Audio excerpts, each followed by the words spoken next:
Hi everybody, so good to see you all again. Welcome to our next Instagram Live event.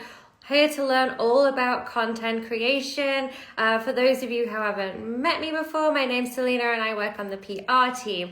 So everybody that's just joining, please tell me where you're from, tell me your names. I want to hear all about you guys. Like, are you content creators? Are you just starting out?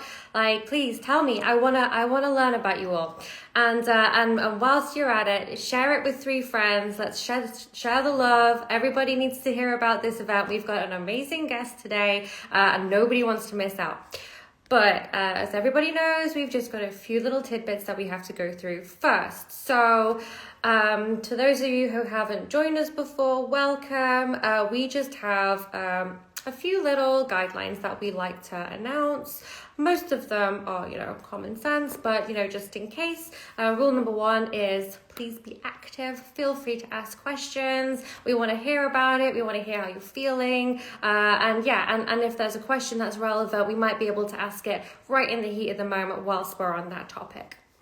Next up, please don't spam. We're all here to learn. Like, we want to know as much, take in as much from Justin today, and we've only got 1 short hour, so please keep it relevant.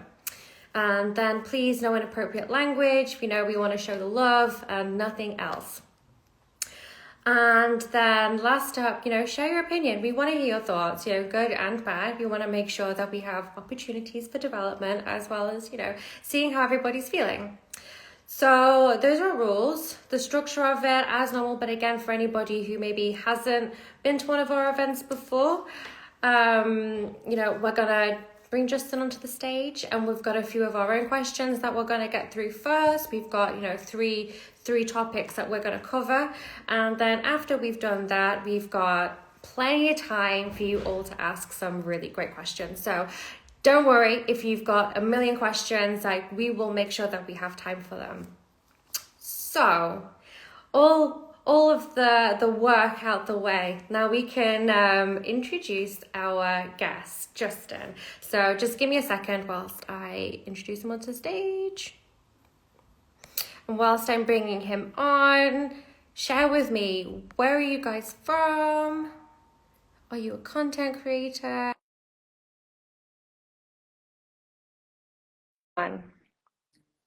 Hey, from India. Nice to meet you. I hear you're celebrating Eid today. So Eid Mubarak to the folks in India. Justin, hi. Hey, I Thank you so much for joining us today. We're super excited to get into it. yeah, same here. I've been looking forward to this live for a couple of weeks now, I think. Well, that makes 2 of us then. So super excited to have you on the show today. For those in the audience that maybe haven't had the chance of seeing your amazing content, or would you be all right to just give yourself a little introduction? Yeah, so my name is Justin. I'm a Filipino content creator. I was born and raised in the Philippines, and then up until coming up on 2 years now, this August, we were living there, and then we moved here in Vienna. So I'm currently based in Vienna, Austria, and we've been really just it's been such a wonderful experience living in Vienna for us. And I'm actually a licensed architect in the Philippines. So I've designed houses, like numerous restaurants and stuff. But then it was also around the time when we decided to move to Vienna that I decided to give content creation a shot, with the intention of going into this for like 10 years before expecting anything to happen. So that was like really the mindset. I'm like, okay, I'm just finally gonna give it a try. COVID, with COVID and everything, everyone was just inside their houses, and I'm like, maybe I could give making videos a shot or something. And so that's basically how I got started into this whole thing.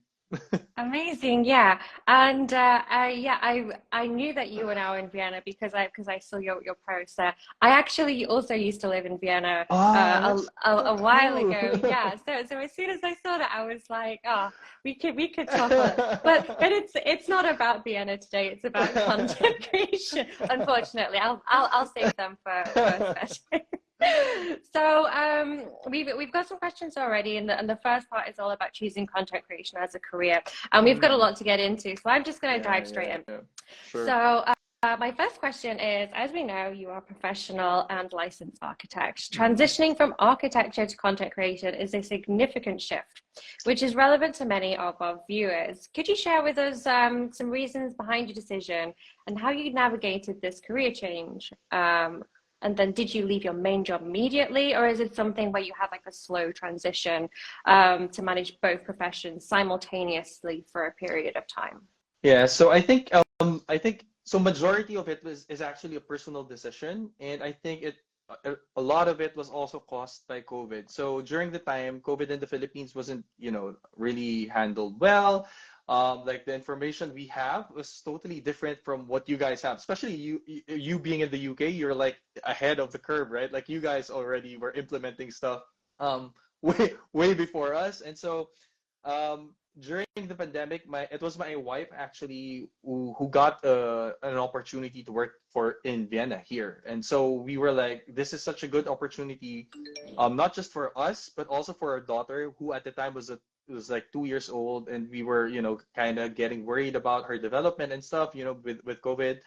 And so it was like, for me, it was a very, very personal decision to like, sacrificing what I've studied so long for, and like what I've put so much energy and time and effort for, and like my daughter's future. And I was like, that's not a hard decision for me to make. So it Yeah. was so that was the time where I was like, since we are doing this, and there's so much uncertainty, it kind of makes sense in my head that I could maybe try content creation, because that would probably give me the utmost flexibility. I mean, there wasn't any security, whatever, but I was like, in my head, at least I get to do something that does not disrupt our daily lives. Coming into a new country where we didn't have any idea about.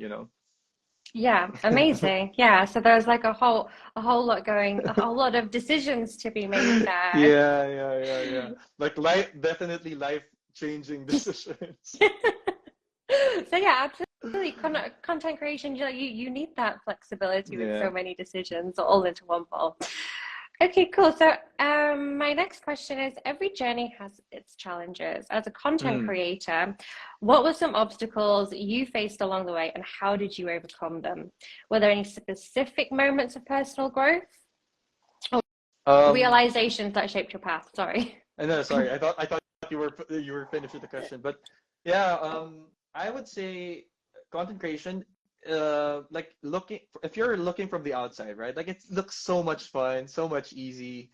And then you start doing the thing, and you realize that there's so many things that goes in the background, like things you don't see in front of the camera. And so I think my challenge was, I wasn't actually a filmmaker. Like I have zero background with it. Like everything I knew came from the internet, came from YouTube, watching lots and lots of YouTube videos, and like investing so much hours and time, practicing myself and doing things like studying things I didn't know what to search. Like there were things where, like certain editing techniques I didn't even know what they were called, so I had to like search so many videos, like try to figure things out by myself. So a lot of that, which it is tiring, but it's also part of the fun. And I think it really contributed to like how I think of as an editor, as a creator right now, because I really literally had to do everything myself, because I wasn't earning from it. So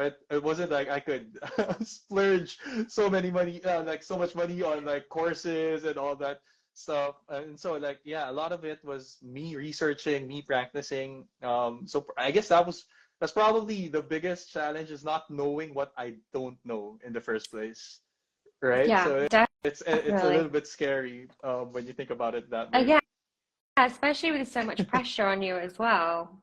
Yeah. Like you Yeah. have to make it work, right? Like there's that aspect, like this has to work, otherwise like there's no plan B or at all. So Yeah. Although I guess it's like pressure, motivation, they're kind of like somewhere mixed in together, I guess. yeah.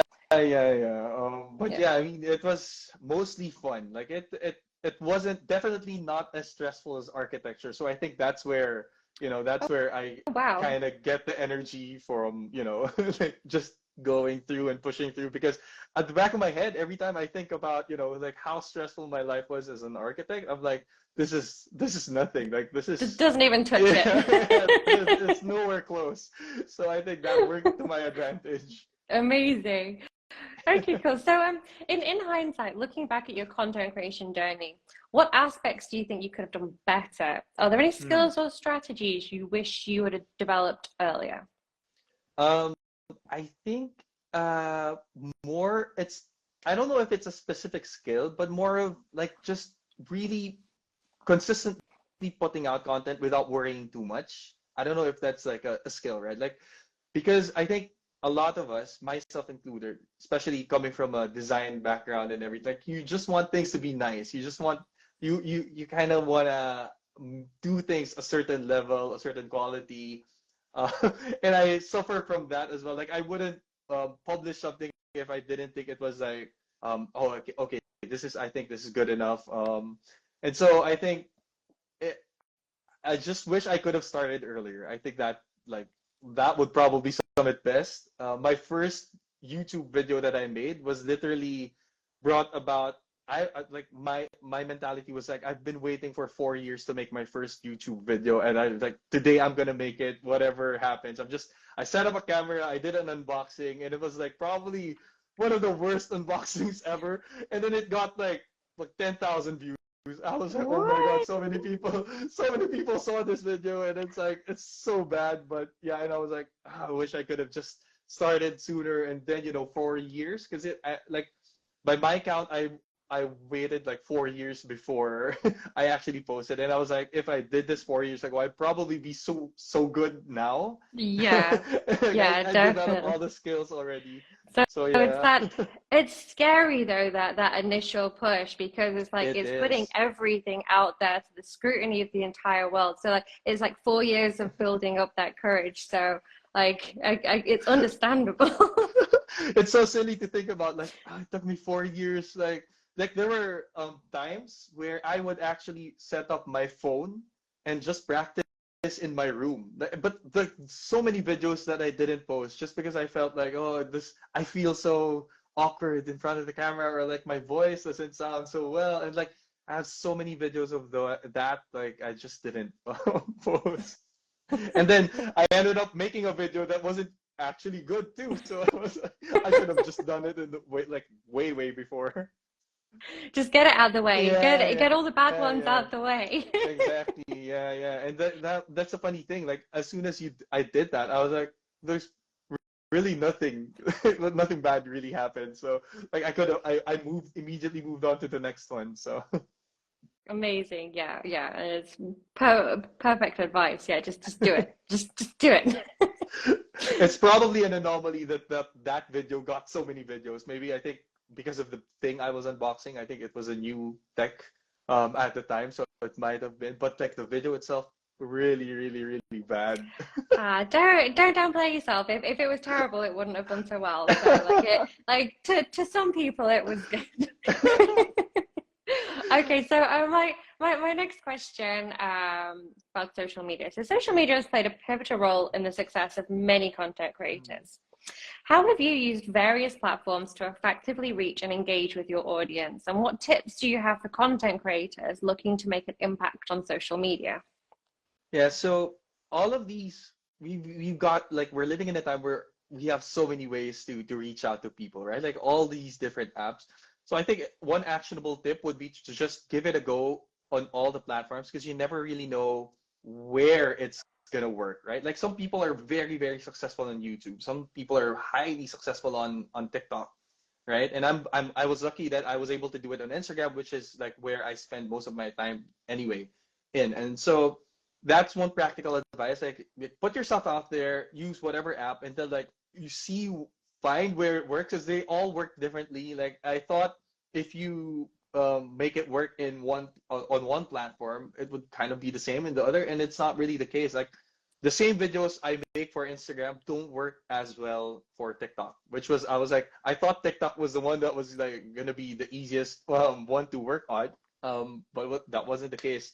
And so yeah, just again, actionable tip would be to try whatever app it is. Like you really can't say where it will happen, and just double down on that. And like if you wanna, I think um if you want to build a community, that's how you do it. Like you take advantage of short form content first, I would say, because it's the one thing that all these apps are trying to push for, right? Like I'm not saying don't do long form. Like I think of myself as a long form guy still.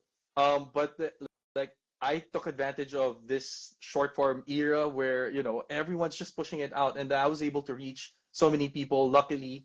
And yeah, so now I've like, I have a few constant stream of people who are always updated or always like reaching out to me and all that stuff. And yeah, like if that wouldn't have happened if I just stuck with long form content, right? Like you know that saying where they say if you keep doing the same thing over and over again and you're expecting different results, that's like a little bit of insanity, right? So Yeah, absolutely. yeah, so I have to change something up. Yeah, and that's like really, really great advice because um it's crazy how stuff that you put out on different platforms, like sometimes the Instagram algorithm gods are shining down on you that day, and the TikTok gods haven't even given you the light of day. So it's you and you don't know what audiences work for you, so you just got to keep on going, I guess. Yeah, yeah. Yeah. I mean, that's the thing, and it's short form content. Like people don't like they'll forget easily. So you just have to keep going and not take it too seriously, I would say. Yeah, not take it too seriously. That's the best advice. Okay, so that's the first part done. You've survived my first round of questions.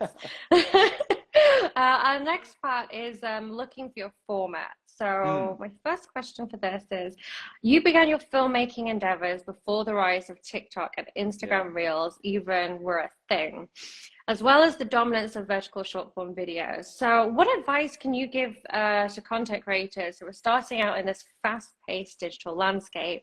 And how can they develop their skills and stand out in the crowd? So like if I I guess if you're really just starting out, the easiest way is to copy people. Like I say this all the time.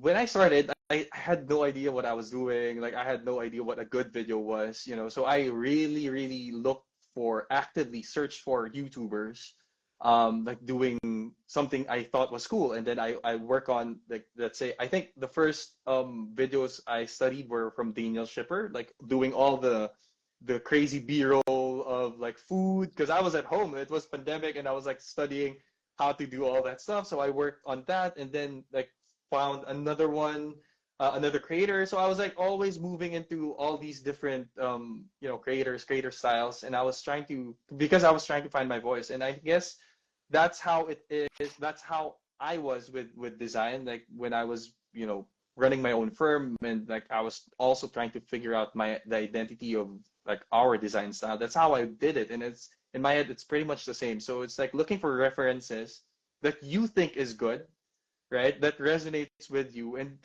somehow somewhere along the road, you kind of get a sense of oh, this is how I like doing this particular thing. This is how I like, and you kind of get it ends up being like a mix match of all of your references, and then it just somehow happens. And the funny thing is, I don't really think of like having my own style yet. I feel like I'm still, constantly learning and developing and like trying to find other creators also who are like when I see their work, I'm like, oh my gosh, this is like on a whole nother level. I need to learn how they're doing this. So yeah, so it's just constantly getting inspired and putting it in action, right? It's one thing to scroll and like always look for inspiration, but it's another thing to actually go out and like shoot something Yeah. and like try it out and fail multiple times probably in the process. And so yeah, that's to me that's just how it is. Like there are a lot of the times when I put out a video, I'm like, especially if I'm trying to learn something new, I'm always worried about if it's gonna turn out well because I don't know. I actually don't know how it's gonna turn out. So it's like just doing it and doing it and doing it and just moving on to the next one Yeah, for me. just like getting that flow and just getting into like Yeah, the yeah. the routine of it and everything. Okay, cool. Amazing. So, vertical short form content has gained immense popularity lately. Mm, What motivated you to focus on this format, and what advantages do you see in creating content specifically tailored for vertical yeah. viewing? Yeah, so like I mentioned a while ago, I've been doing YouTube for like almost 2 years, I think, at that point. And I was like, it's not really, nothing's really happening. And you've got this, and the thing was, I was always so scared, confused. I think the word is confused about short form content. I was like, I'm never gonna be a short form guy. I'm never gonna understand. Like, I don't even understand like what do people do in short form. Like long form is like the best form of content. That was my whole mentality. And I was like, I've been doing this for almost 2 years now. And if I don't like what's the worst thing that could happen if I try something new, right? Again, insanity is doing the same thing over and over again and expecting the same like a different result. So it was actually a very, very hard conversation between me and my wife. I was telling her I'm so scared to do the short form and lose my identity as a long form creator, which was silly because I only had like maybe 2,000 subscribers at the time, and I was like, what the hell am I talking about? Like losing. So I was like, okay, I'm gonna do 30 days. Everyone's on short form. I'm gonna do 30 days. I'm gonna give it my best shot. 30 to 60 days. I'm gonna give it my best shot and hopefully get to 10K. That was like the only goal I had in my mind. Like get to 10K. I think at the time I was around 2,000 followers on Instagram as well. This was back in um, first week of February.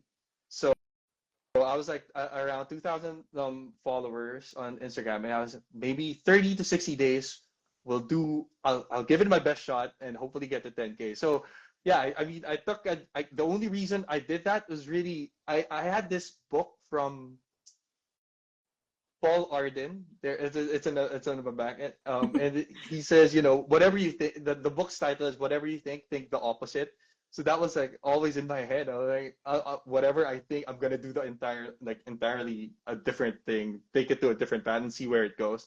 And yeah, like it's here I am today. So I'm really really glad I took that risk of like just basically doing everything opposite of how I used to do things. Because that's scary as well. It That's is. It scary is. because you've already honed in on a niche and you've already started to build like this brand and have in your Yeah. head what you're gonna do, and then to just turn around and do a complete no, I'm gonna do something Yeah. like it must be scary. Yeah, yeah. But the thing, I think, my wife was the one who talked some sense into me. She said, "This is only gonna be 30 days at least. Like can't you deprioritize YouTube for 30 days?" And I was like, "Okay, 30 days. That's not so bad. Like for me, 30 days. Okay, we'll see. We'll see. We'll do it for 30 days and then take it from there." And so yeah, like I think that was probably the one line that really helped me a lot. This is just thinking this is a temporary thing. Like I won't be doing this for 365 days. It's just 30 days. There's a deadline, and then maybe figure out what comes next. And so that's how it happened for me. Amazing, yeah. And it's such a good, like that in itself is a really good little bit of advice that if you're scared to do something, put a little Yeah, time limit on it, yeah, yeah, yeah, It's just a yeah. little tester. It's just a little sample of what this could be. Exactly, right? Like a lot, I think that like the big fear was, oh, I lose my identity. And then you think about it's just 30 days, like 30 days of doing something different. It's like I took a vacation. So Amazing. mm. Okay, cool. So we'll move on to our last one of this part. You've made it safely through round two almost. So, do you anticipate any changes or shifts in this trend in the future? And is it still crucial for content creators to be versatile in other content formats? Yeah, so I think there's actually a shift that's happening right now, especially for short form content, and I really believe this. A lot of people are now starting to realize like they don't like wasting their time scrolling, right? So like if you like a lot of people are looking for valuable information, usable information in the shortest amount of time possible. And I think it's pretty much the same thing that's happened on YouTube, where when YouTube started like way, way back, right? Like it was only a place where people posted videos their family, like, oh, we had a party over the weekend, and it's just videos you post on the internet, random stuff on you. Sometimes you would see cute cat videos, and you'll Oh be, yeah. oh, it's so cute. Yeah, right. And then it turned into this whole library of wealth of information online that you can access anytime. And I think that's the same thing that's happening on short form specifically. Like, people want to get value in the shortest amount of time possible. And in terms of like becoming versatile as creators, I think I mean, human beings' attention span sadly is like getting shorter and shorter. So like being able to adapt and like trying different things, being versatile to, experiment, I think it's only going to be more and more important, because people people will lose interest if they keep seeing the same thing over and over again. I mean, I feel that People are fickle. exactly. Like, and I even feel that for my own content. That's why, like, some of the new stuff I'm working is like totally different, just because I feel like I'm so tired of. Honestly, I feel like I'm so sick of seeing the same thing over and over again. So I kind of want to do something else. Yeah, And definitely. Because you do sometimes you'll see one video and then you'll see someone else do it, and you'll see somebody else do it, and you'll see somebody else do it, and you'll see somebody else do it. And after like a few weeks of seeing that same video, you're like, okay, it's time for yeah. something new now. Yeah, yeah. And it's not really, I don't actually mind when, like, see it to me, it's so nice when I see people doing the same style that I was working on. And I really feel happy when I see that, because it feels so surreal to see that, especially when they tag me and I see it and I'm like, oh, wow, this is so cool. Like, they learned this from me and they're actually doing it themselves. And I really feel like that's one of the most rewarding things that I've experienced in that span. And I always say, like, I'm happy because all the things I've learned, I also learned from other people. So it's like I'm really happy to share everything I learned, just because I learned it from other people, and this knowledge isn't mine to begin with. That's at least that's how I look at it. So it's like I'm not too particular about, oh, things I don't like to share, except of course it's just like personal stuff. But like anything about video editing, like if I can make something about it and I can share about it, I would make it, just because yeah, I learned so much from people before me. So I love it would be that. Yeah. so cool, right? Like, it would be so cool to see people learn from me. Amazing, yeah, and it's so lovely. Like everything should be open source. Like information is for everybody. Yeah. Yeah, and that's such a lovely sentiment as well. Okay, so next part is all about building professional credibility. And Mhm. this is something that we have a lot of our audience ask about quite a lot, because it's one thing becoming a content creator and having all of those subscribers, but it's another thing being, reputable to brands and building their credibility. So I'm gonna dive straight in there. So, building professional credibility and working with brands are common aspirations for content creators. Yeah. Could you highlight some of the key opportunities that content creators can pursue to gain recognition and collaborations? And then, additionally, what strategies have you learned for effectively marketing brands through video content? Okay, so I think I was pretty lucky, especially in the beginning of my own journey, because I thought that collaborations with brands would happen only if I had like a certain number of subscribers or certain number of followers. But I think the first collaboration I did was when I had like 300 subscribers, which to me at the time was like, oh, this is so cool, like 300 subscribers and someone's reaching out to me.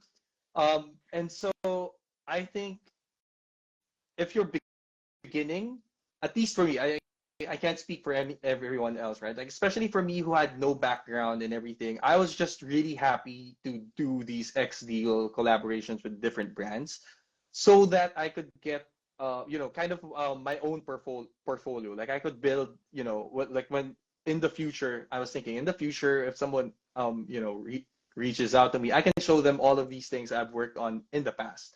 And I think if, like, especially for someone like me who had no background, no following, whatever, it was more important to me at the time to get all of that under my belt more than getting paid. And it's also coming from, I know it's coming from a place of, privilege. I was lucky enough to, do all those stuff without getting paid. And that, like, my wife lets me do all of that stuff. So that's like a big thing.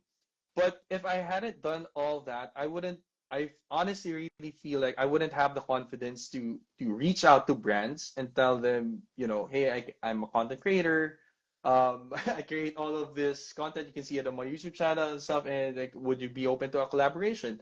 And so that brings me to my second point. I in the past I would usually just wait for brands to find me, which again I think I've been quite lucky in that aspect, because like I get messaged on Instagram even before this whole thing. Like when I had like less than 2,000 subscribers, I was like getting messaged on Instagram by different brands.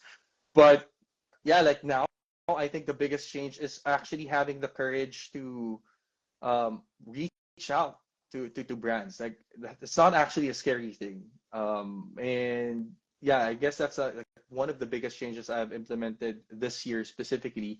And that the funny thing was at the start of 2023, that was kind of like my New Year's resolution. Like I told my wife I'm gonna stop waiting for things to happen. I'm gonna try and make things happen. And like if part of that was like reaching out to brands, introducing yourself, like because you never know, right? And this whole thing happened, and so now it's just like been, I'll reach out to brands I really really want to work with and see where that goes. And so yeah, like, you know, again, it's about making things happen for yourself, I think. And of course, you have to develop the skills first. I would say more than the followers. Like you would have to develop the skills, because if you're looking at it from the eyes of the brand, right? Like, why would a brand work with you if you have nothing to show for in the first place? Like, they don't know what you're capable of, right?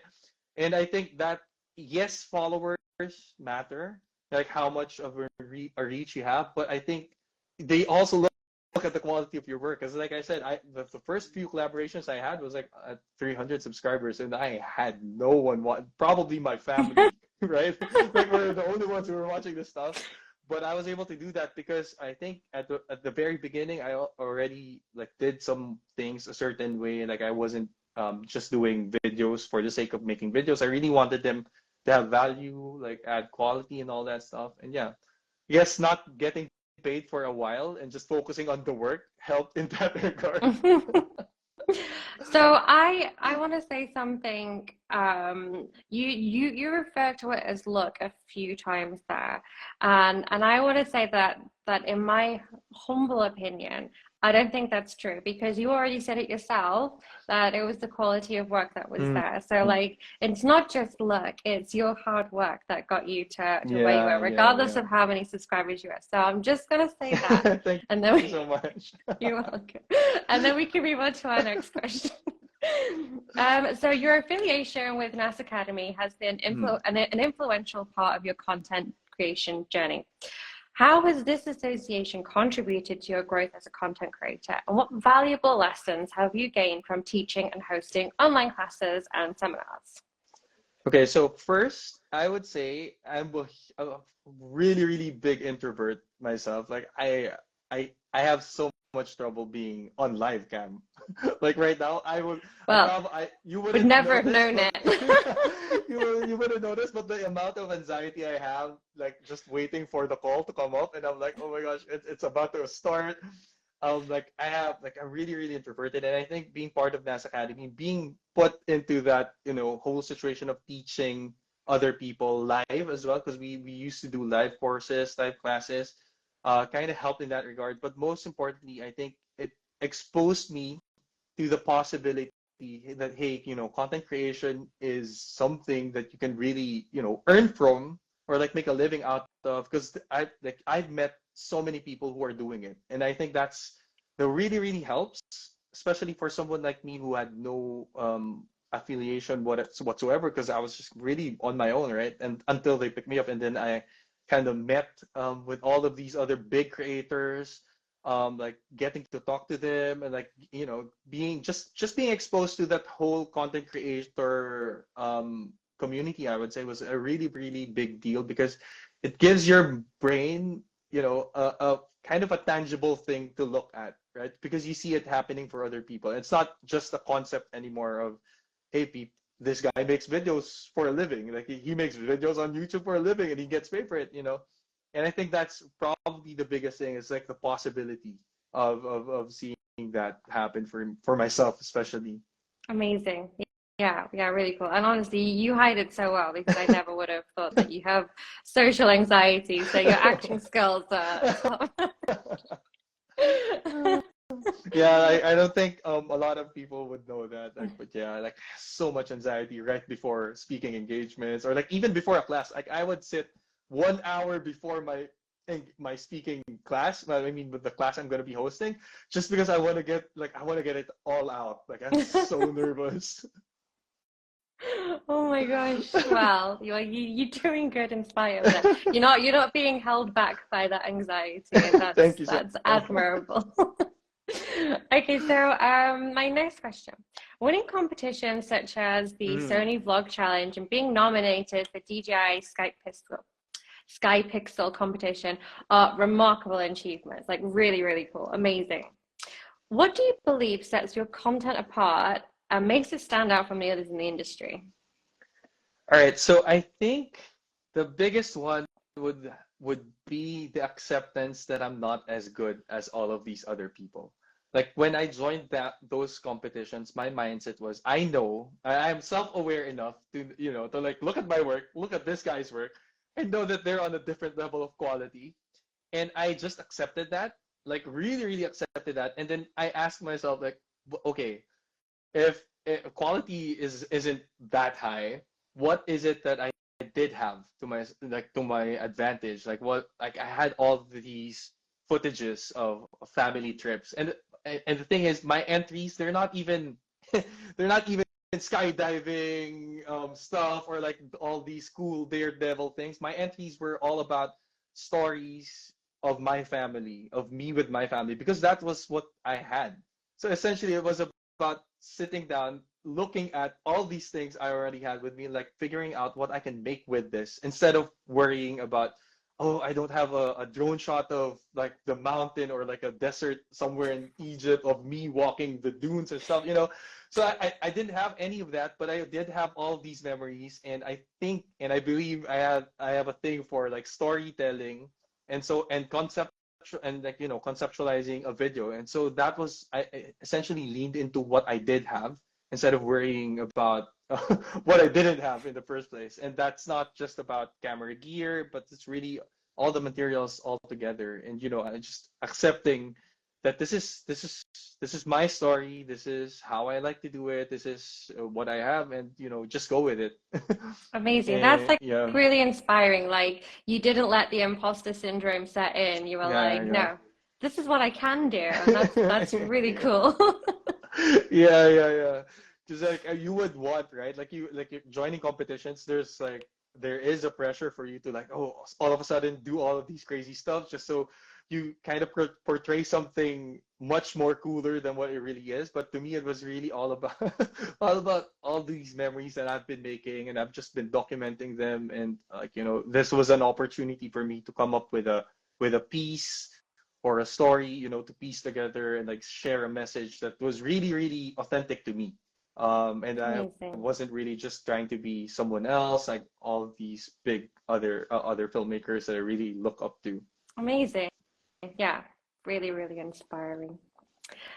Okay, so my next question, monet, ugh, tongue-tied. Monetization is an important aspect for content creators.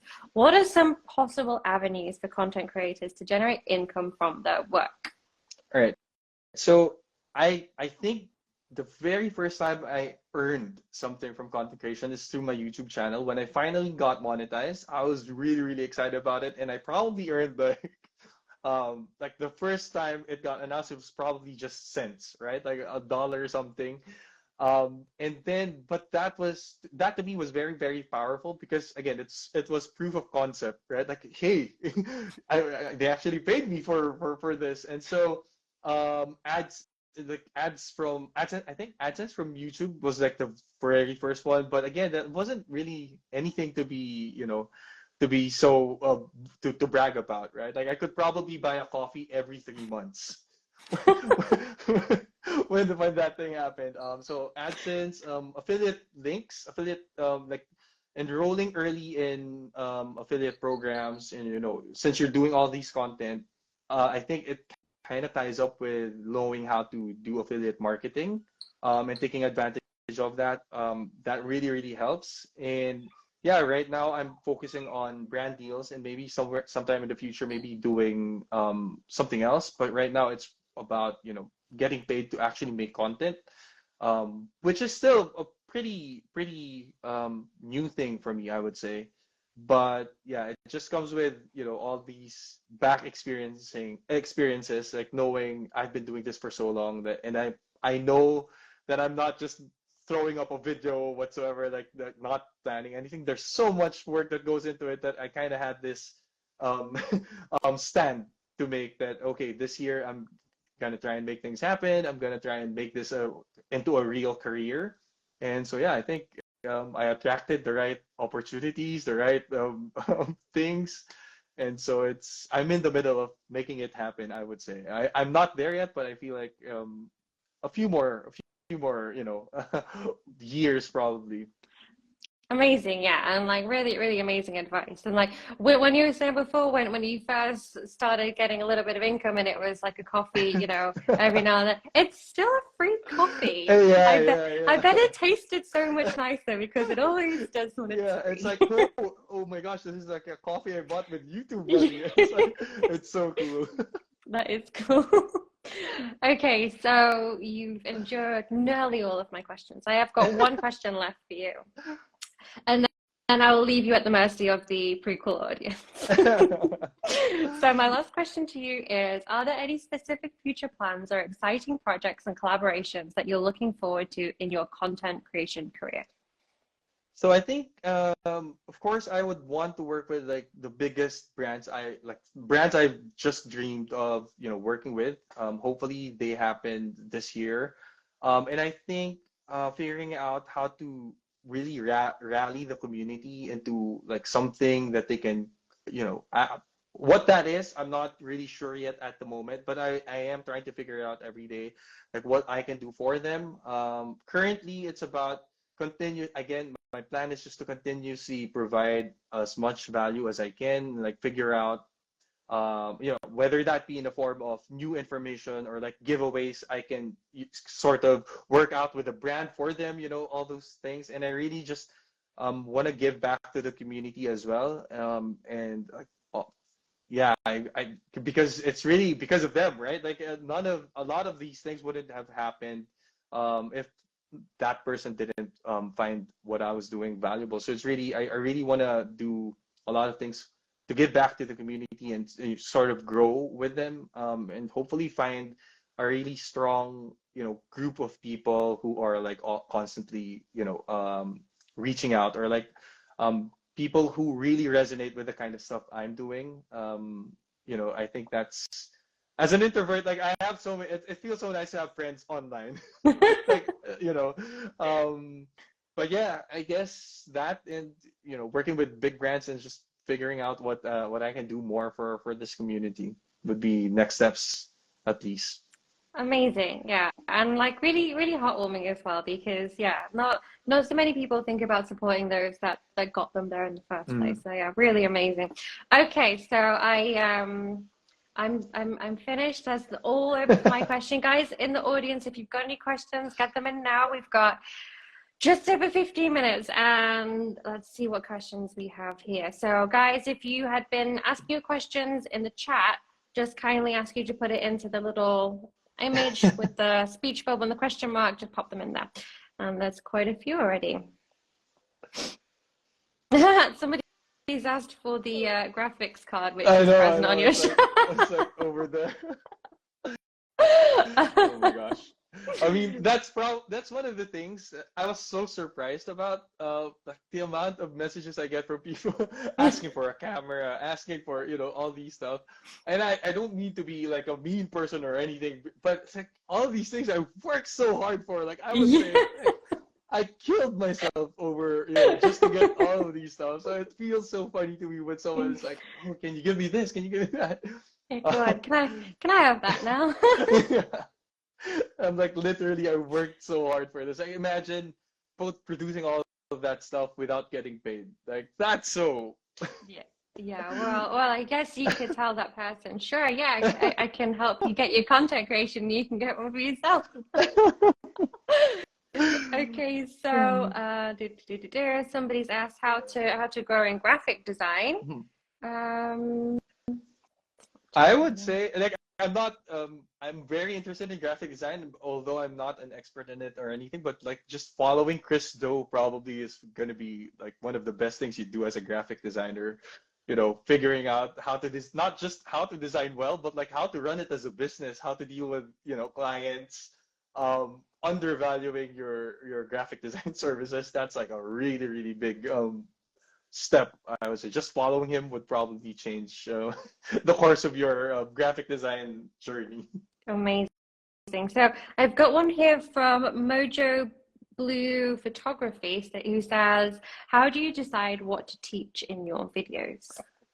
Okay. So I think when I first started making the videos, I made a really conscious effort to stay away from the super basic stuff.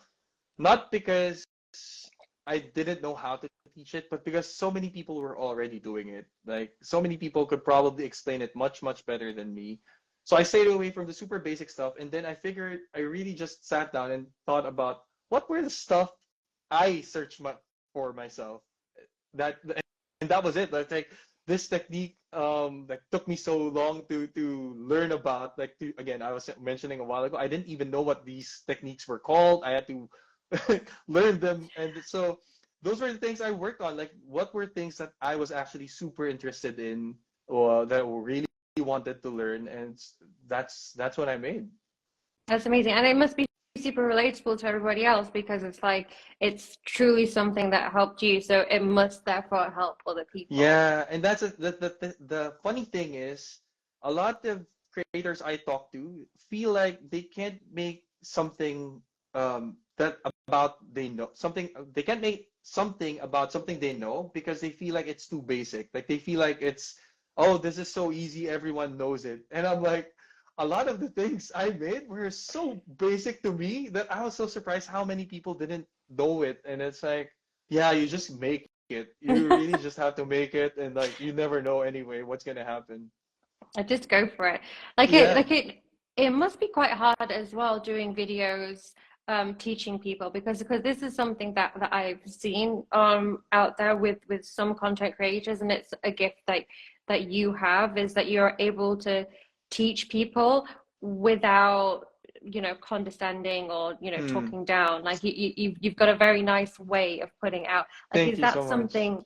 Is that like a style that you always had, or like is it No, something I that you've think, tried to build? yeah, I think I actually don't even think about it in whatever way, and I think that's just how it comes out. I would probably, I think I know, at least I have an idea of the kind of content I don't want to make and like the kind of creators I don't want to be. I have that idea, but it wasn't like, okay, I'm gonna do it this way because a lot more people will find it relatable. I think that was just me. Like, this is how it's how I think about things. So it's also kind of how I teach things, and kind of that way, I think.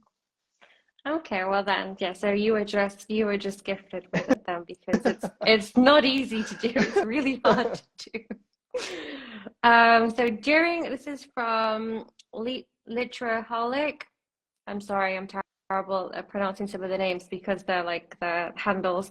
So, during your early days, how did you motivate yourself to not stop and just keep going? Well, I would look at that 2-year-old daughter I had at the time. Honestly, like it's just really constantly reminding me about like who am I doing this for? It was really for my family, my wife, my daughter, like all the people who like believes in me. I was like, if I don't get up and like do something, it feels like I'm not, I'm failing them in kind of a way. But it's really just figuring out, like understanding it. I'm really doing it for my family, so like I had to do it. That's lovely. That's really nice. Yeah. And well, what other motivation do you need? It's like if not for them, then like what else? Like what for, right? Amazing. And then I have another one here from Tyler Polkin King. Sorry, Mm. again, Oh, apologies. I know him.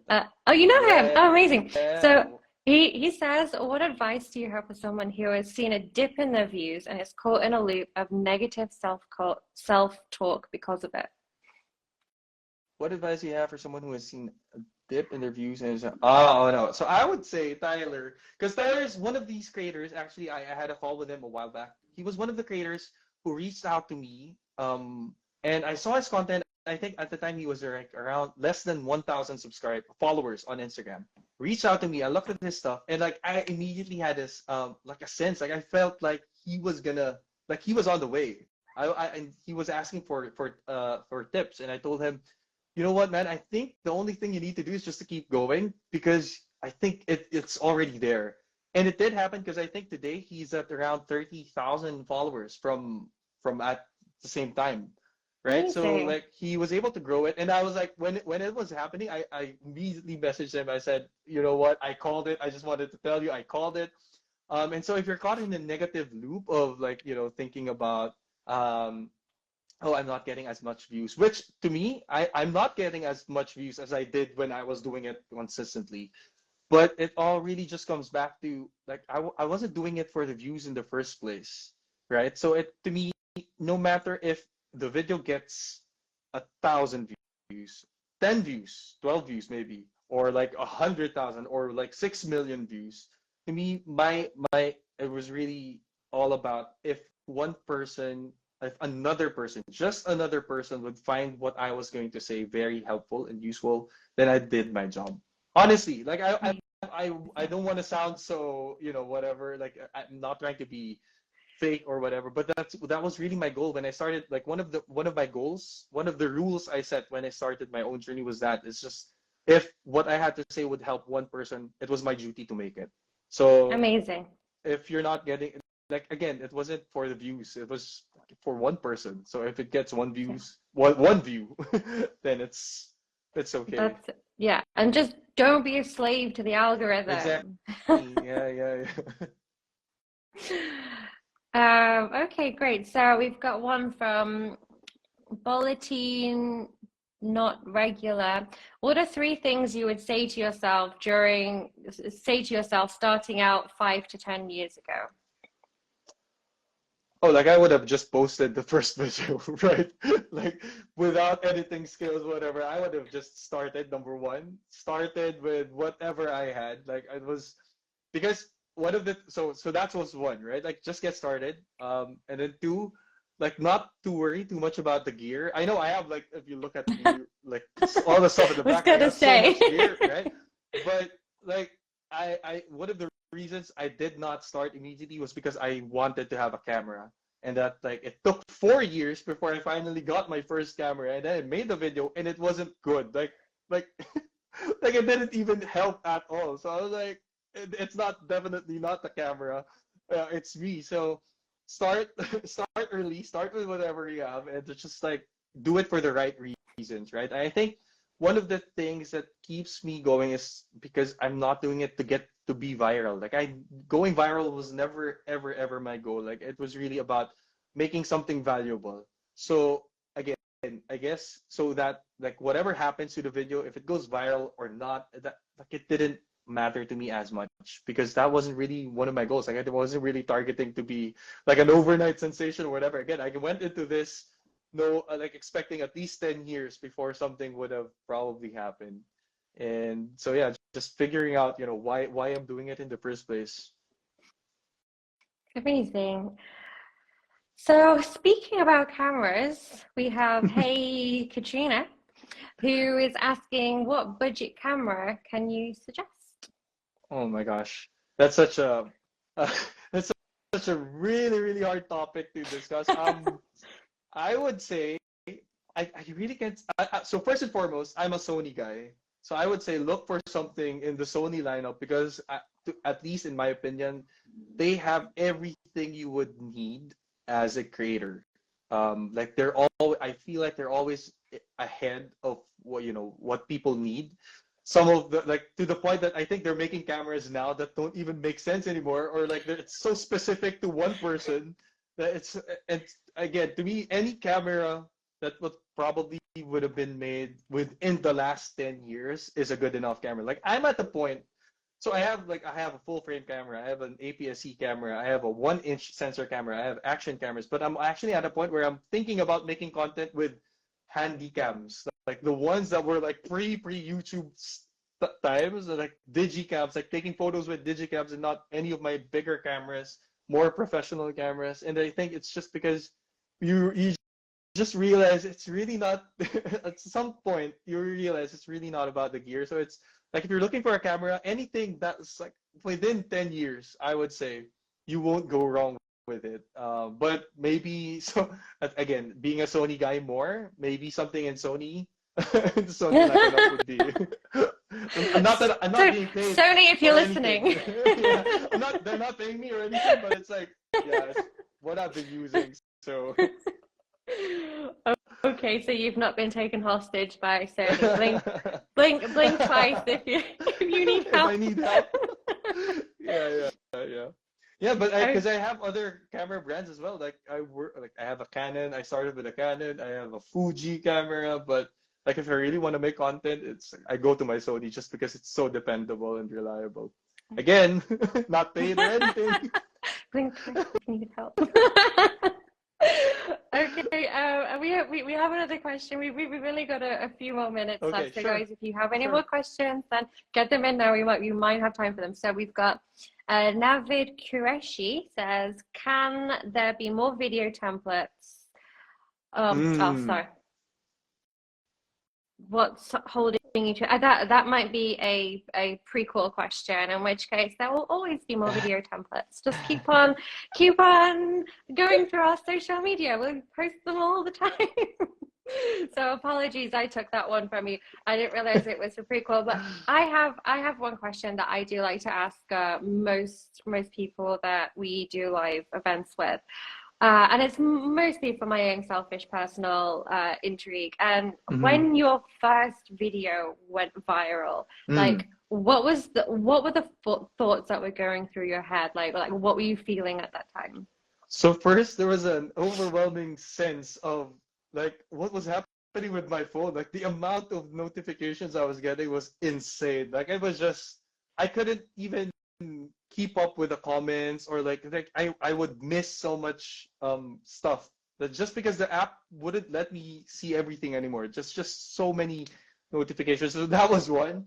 But and of course there's like the feeling of like I'm only human, right? Like it feels so nice to see a video that you worked so hard on like get so many views, because again I wasn't just making videos for the sake of like hoping it does well or anything, but I like really put so much work.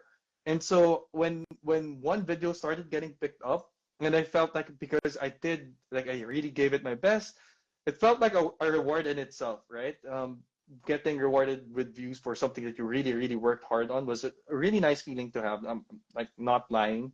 But the next immediate step was, I think my wife was even more hyped than me, but again, my goal was like 30 to 60 days. So it was just like I woke up and it's another day to make the content, because my goal was the 30 to 60 days thing. And so when it happened on, I think, day 18, really my mind was on the next video I had to post that following day. Like I wasn't really just thinking about, oh, this video is doing so well, maybe I could like boost it even more. I was really worried about editing the next video, because I was like, I had a plan, and so I had to stick with that plan. Well, because it's a lot of pressure, isn't it? You've had one video go viral. You want to use that momentum. You don't want to be a one-hit wonder. So like it's exciting, but also like I've got to keep this going. But yeah, again, to me, that I had a plan in place. I think that was super helpful, that I had some ground rules I set right from the beginning. So it's like whether the videos do well or not, I was gonna make 60 days. So I really, honestly, I woke up the following days. I was like, okay, I still have 10 more days to go. I still have like 50 more days to go. And that was all I was thinking about, because I was editing every day. So it wasn't like a batch stuff that I was just publishing. So I was always worried about the next video, and I wasn't really too focused on, this video is doing so well. I have to celebrate and all that stuff, because the goal was again 60 days, at the 30, 60 days. Amazing. Well, you still got to stop and enjoy those Yeah, yeah, moments. yeah, So yeah, yeah, stop and smell the roses and all that. yeah. So we've just got 1 minute left. So like, is there anything that you'd like to say to our audience and to your supporters out there? Any last words? Not Mm, that not that that, it's the last ever. sounded like any last No, no, you I didn't think even so first of all, I think I really, really want to take the opportunity to thank people, right? To the people who reach out and message me. Like I think I'm pretty lucky in the sense that I don't get so much mean comments. I get more meaningful comments than I do negative ones. And that to me is probably one of the things that keeps me going as well. Like seeing just how again one person finds it useful, like one any of my videos find it useful, and it gives me enough motivation to like work on the next one because I know like someone is going to find it useful. So I really, really want to thank people who reach out, take the effort to try the stuff I'm making, and then like tag me. It's one of the coolest things ever. um and yeah, like for people who want to create content, it's I think really just accepting, giving yourself time, because I think people are too caught up in the whole viral sensation thing that they just want to, like, they do something for like maybe 1 month, 2 months, 3 months, and it's like, oh, it's not working for me, right? And it's like they stop. But if it's like, if you really want to make content, you have to go into it. Like you have to play the long game, and that's something I learned from, I think, from Sean Cannell of Think Media, right? He was also one of the YouTube channels I started watching in the beginning, and he's always preaching about that. Let's play the long game. Like, so if you're looking at it in a 10 year span, what happens in year one doesn't really, like, it's nothing, right? Like again, it's a 10 year plan, so don't stress too much on year one, year two, year three, because it's such a long road. Probably like one video you made so many mistakes, but like in the, the grand scheme of things, it doesn't really no one's really gonna remember that, or that one cut that you forgot to take out of a video or something. So yeah, just play the long game. amazing. Justin, thank you so much for your time today. It's been an absolute Yeah. pleasure torturing you with all of my questions. I Uh, was I was waiting because you kept bringing up, oh, you're past level 2 of my questions. It's like, is there gonna be you passed it all, flying colors. It's been an absolute joy to sit and speak with you and hear all of your amazing advice. So thank you so much for your time. Thank you, everybody in the audience. We'll be back again in a few weeks. But yeah, it's been a pleasure. Have a nice evening in Yeah, Wien. you too. Yeah, thank you so much. Thank you so much. Cheers. Bye. Cheers.